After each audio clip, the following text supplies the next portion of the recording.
Edgewise, is that blade not ready yet? His Excellency is still waiting. The metal is proud, sir. It does not yield easily to my blows. More sweat will soften it, I trust. It will be a blade to be reckoned with. The Blade of Reckoning. It does have a certain apocalyptic ring to it.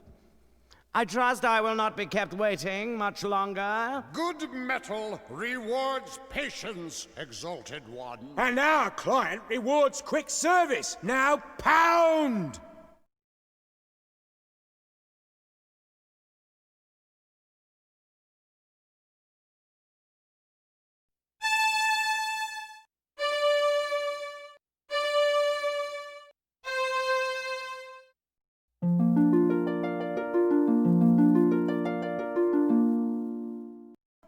What? What evil is this? A witch's curse has twisted the final blade. A curse, Edgewise? I think not. It would take more than a mere witch's curse to ruin my plans. You there! Could it be that this little prank is of your doing? Yes? Well then, I would be honored to have you as my guest at the cathedral. I know some other curses that may amuse you.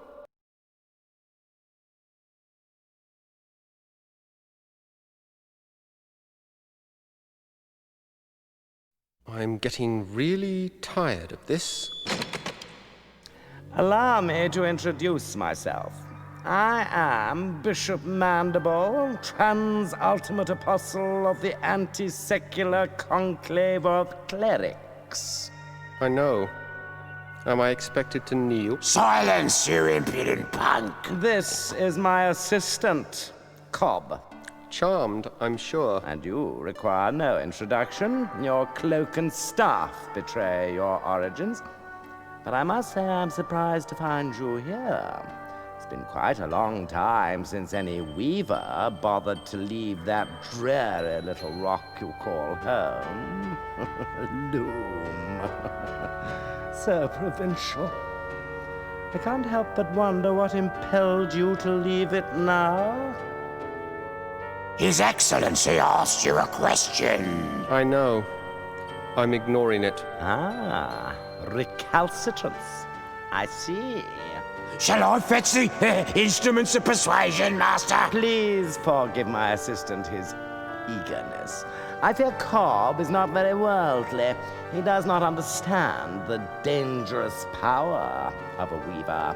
Dangerous? Your Reverence. Him? Quite dangerous indeed, my dear Cobb. In fact, he could burst this flimsy iron cage open with hardly a second thought. That's impossible, Most Exalted One. I inspect the locks personally every fortnight. Observe and learn then, for even now your prisoner plans his escape.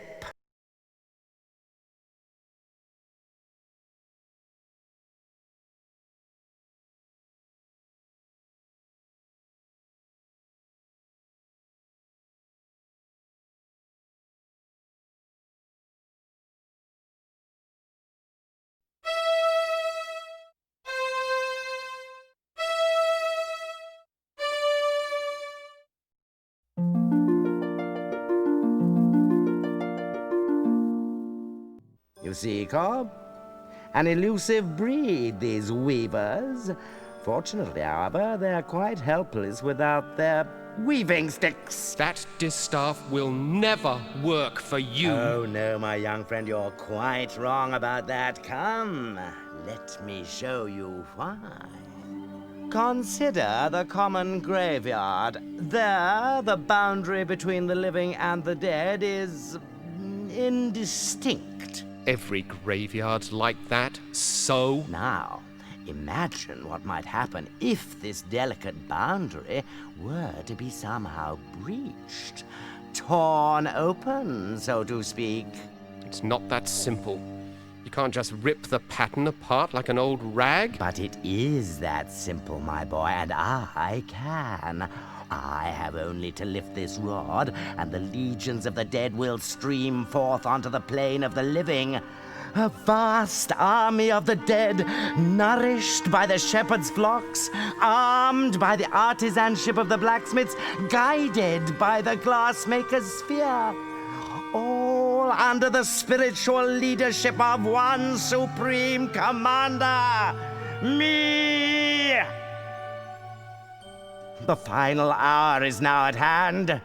The age of the clerics is upon us.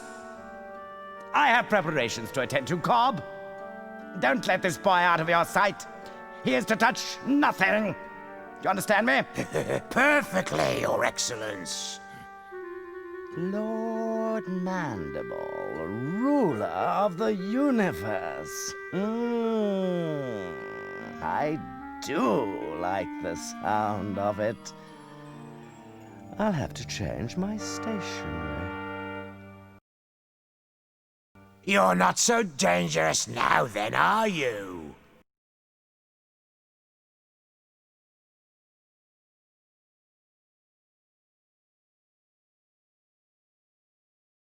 Going somewhere, Weaver boy? Going somewhere, Weaver boy? Keep away from that! His Eminence said not to touch anything! I wasn't going to touch it. Just looking, Cobb, that's all. Just looking, eh? Well then, perhaps we can do a bit of a trade. How about I let you look in the sphere if... If... what? Well, the legends say that to gaze upon an uncloaked weaver brings death. Naturally, we clerics aren't given to such silly superstitions, but I'm curious. Let's answer this one once and for all, shall we?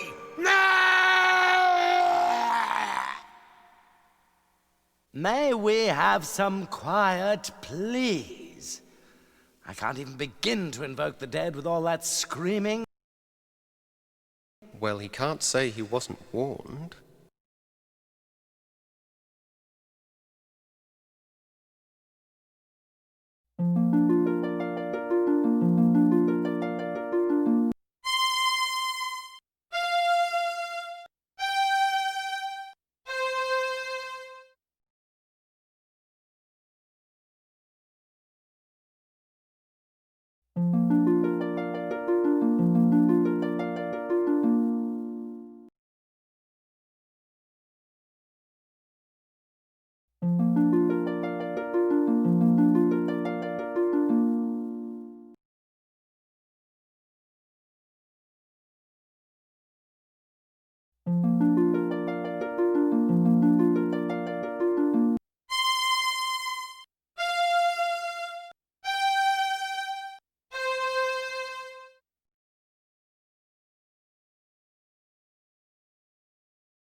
She looks hungry. I think I'll stay out of her way.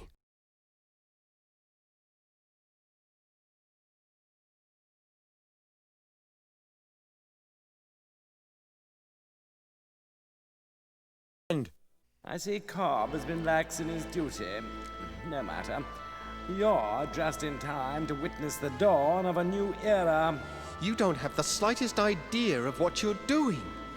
The pattern is already worn and frayed. If you rip a hole in it now, the consequences will be beyond anything you can imagine. Spare me your weaver mysticism, boy. The time has come when the dead shall no longer envy the living.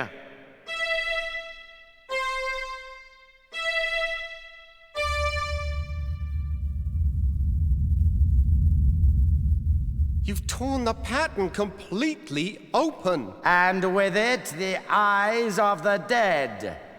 Behold! I have a very bad feeling about this. Who dares disturb the peace of those who sleep? I welcome and greet you, noble spirit.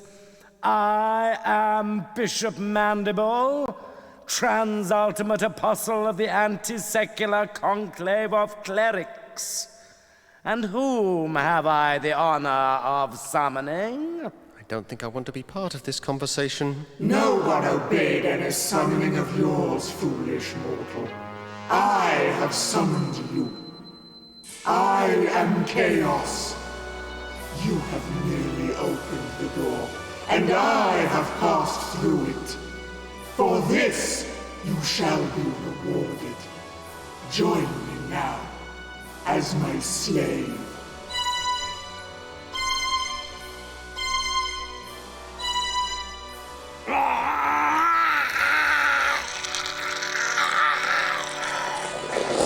I see it has been much too long since my last visit.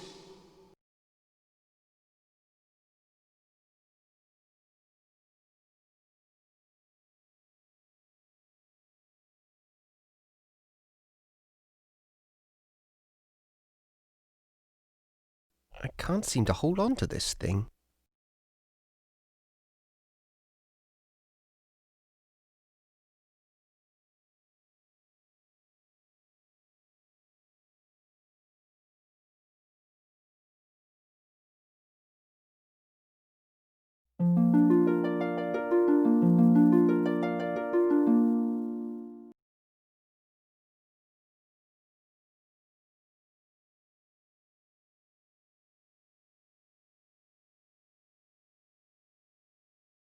Stop!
Thanks, but no thanks, friend.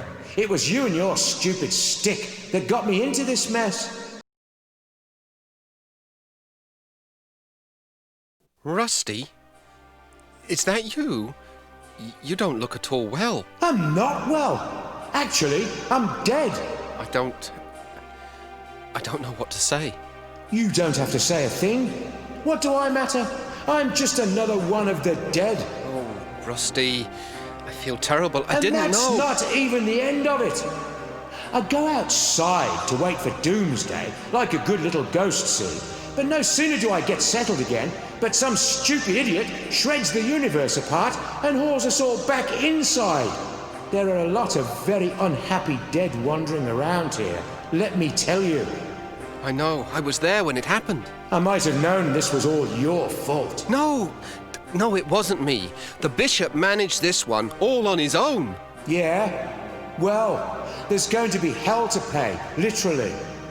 There's talk among the dead that they're going to take over the world, starting with the Forge. My home. Where we used to build strong things, good things.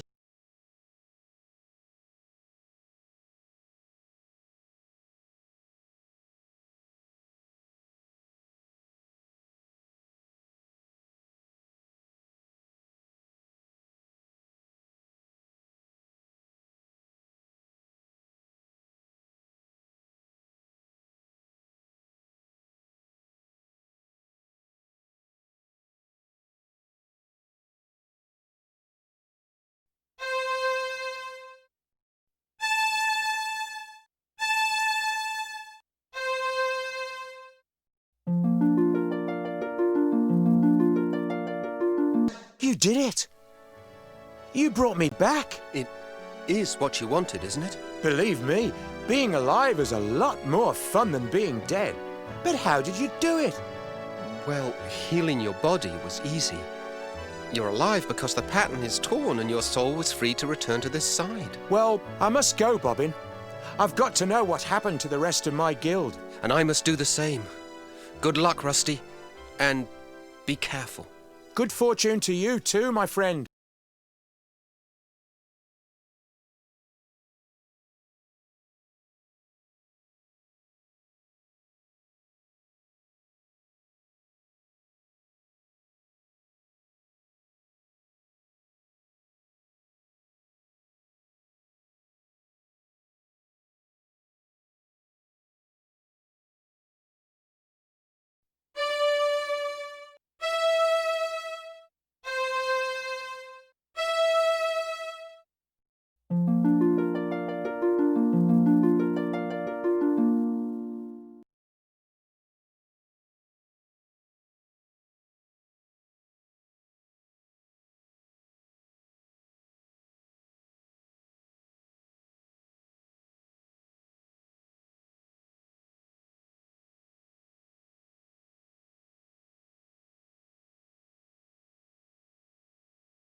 You are too late, wizard. The dead have increased their numbers here. Those not dead are suffering, and my songs were again useless. All that's left for us is to put an end to their misery. Come, and extend your help, if you can.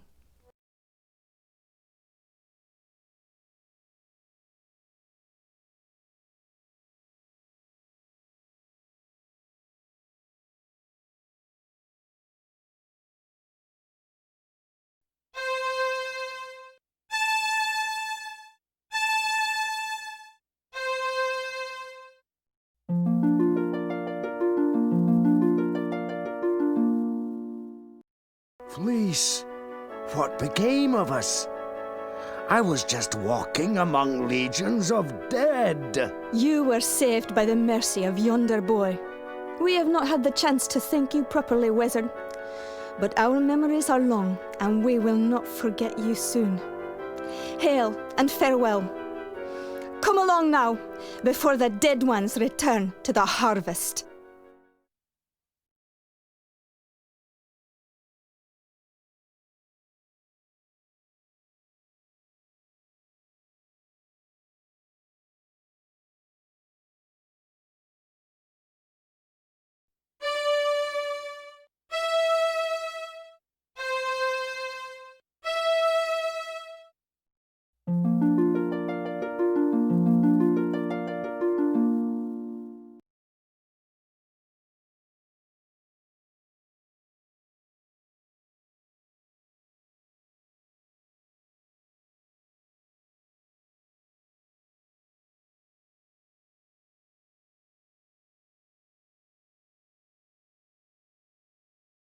Master Goodmold. The Weaver boy. At least you've escaped the terror of the dead ones. It appears the Crystal Guard has not been so fortunate. But I don't understand. Why did you not use the Great Scythe? We never doubted the scythe could save us. No, never, no indeed. Even chaos must fall under its blade. But we could not do it. To unleash such merciless evil would show us to be no better than our enemies. The entire world would have feared us when it was done. And to have become so much like our enemy was unthinkable. Just unthinkable. And so you didn't use it? We knew the price. The best we could hope for was to defend it bravely. But we are not warriors. You mean Chaos stole the scythe?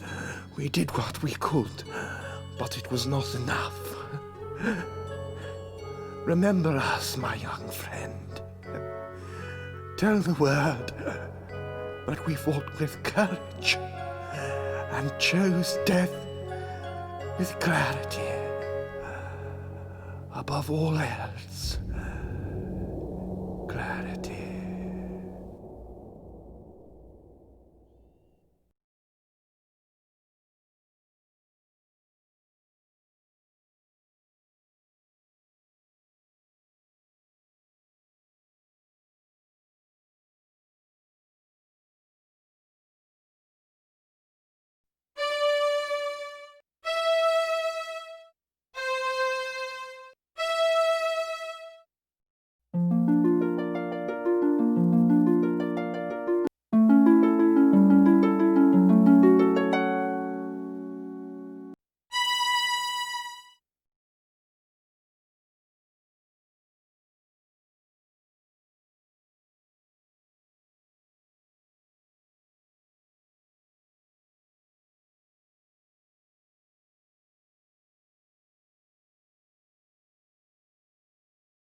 Welcome, Bobbin. You have joined us here at last. Where am I? You are outside the pattern, the home of the dead, and of those transcended. The shore of wonder? Yes, Bobbin, the shore of wonder. And you are the first to behold it with mortal eyes.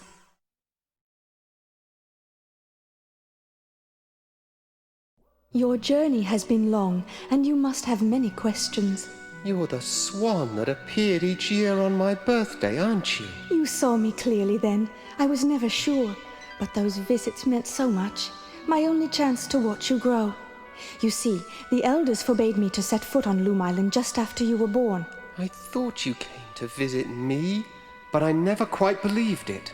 Call it a mother's curiosity.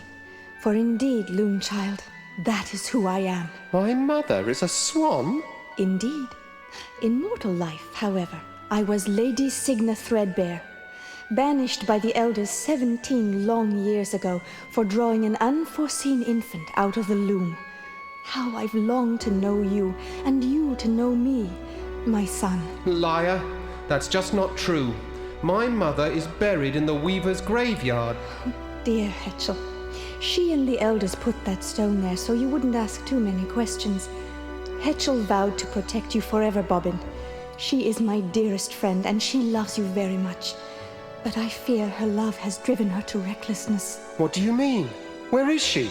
She flew off to Loom Island to confront the dead ones. The dead ones are after her? It's not Hetchel they're after, my son. They want the loom itself.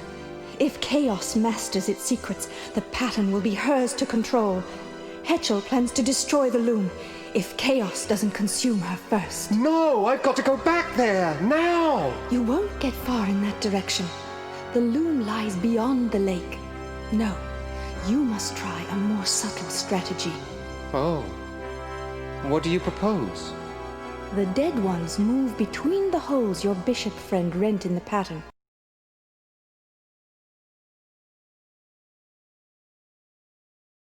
Her eyes. They're just like mine.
Mind yourself, Bobbin.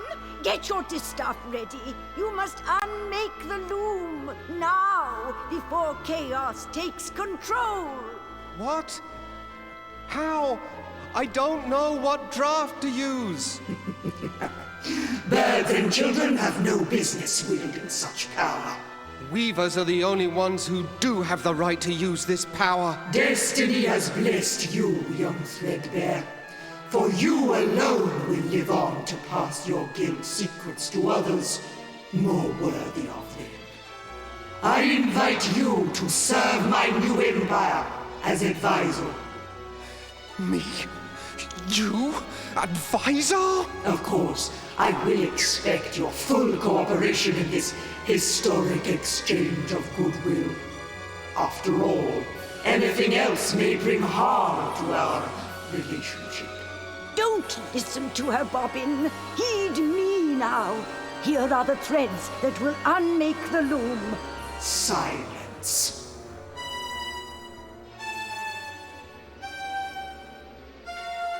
Hetchel, say something, please. I need that draft. Enough! I lose patience in the presence of inferior beings. You will now instruct me in the use of this fascinating instrument.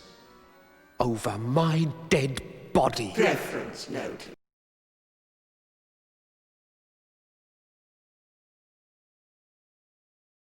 I advise you not to approach me too closely, Weaver boy.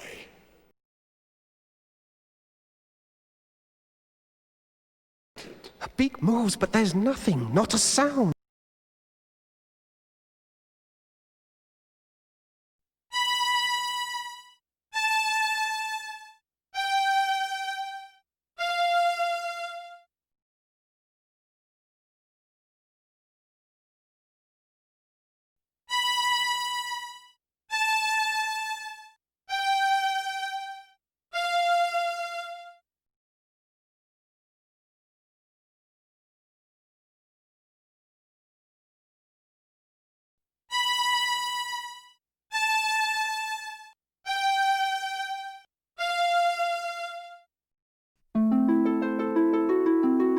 That must not be the right draft.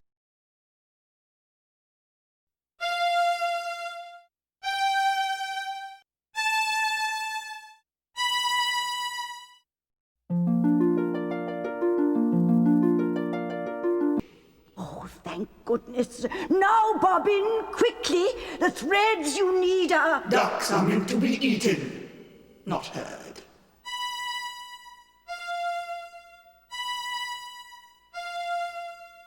Now, I believe we were discussing the secrets of the Loom.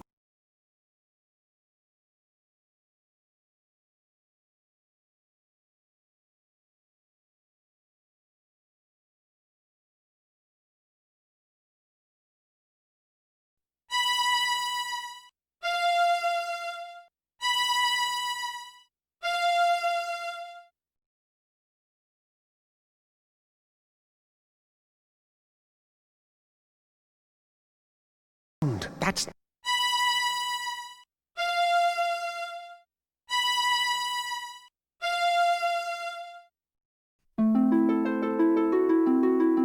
Didn't work.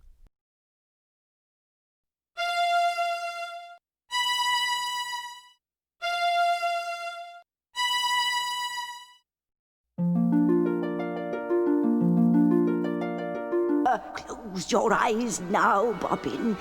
But keep your ears open. Here descends the third shadow.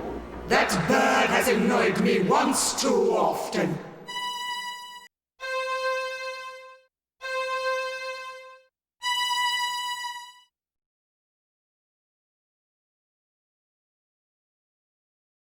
Now, my esteemed advisor, where were we before we were so rudely distracted? Hetchel's black feather. She left one behind. And so she did. I think I shall keep it as a souvenir of our little encounter. I want that feather. Give it to me. My, impudent, aren't we? I advise you not to approach me too closely, Weaver boy.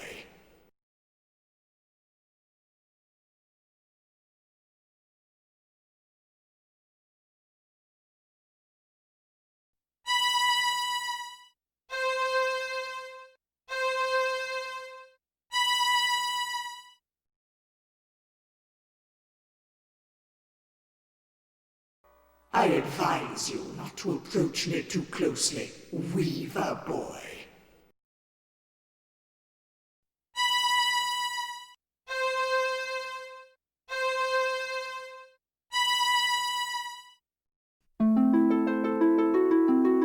Throw away that stick, young fool!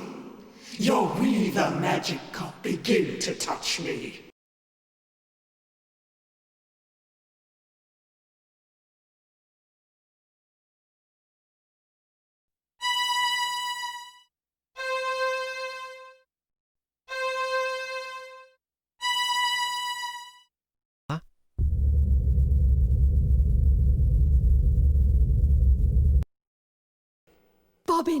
Bobbin, you did it! The loom is unmade!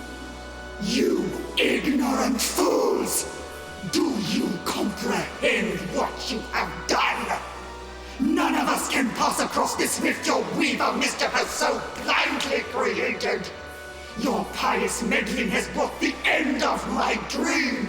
You will hear for all eternity the cries of those you have abandoned, Bobbin Threadbare. You will always know that you have left them under my roof. We abandon no one. When our side of the pattern is mended, we will return and put an end to your evil. Come, Loom Child. It is time for us to begin our destinies anew.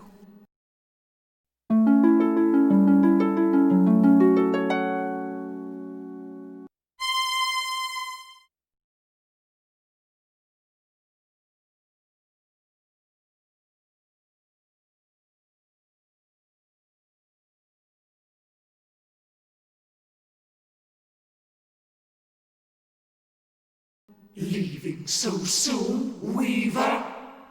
I was looking forward to spending more time with you.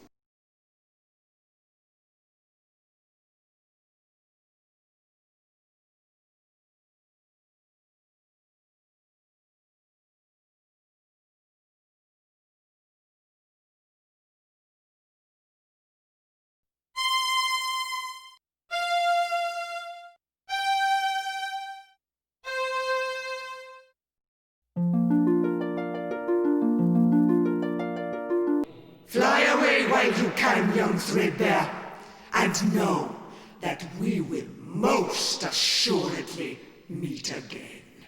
I am ready, Mother. Let's go.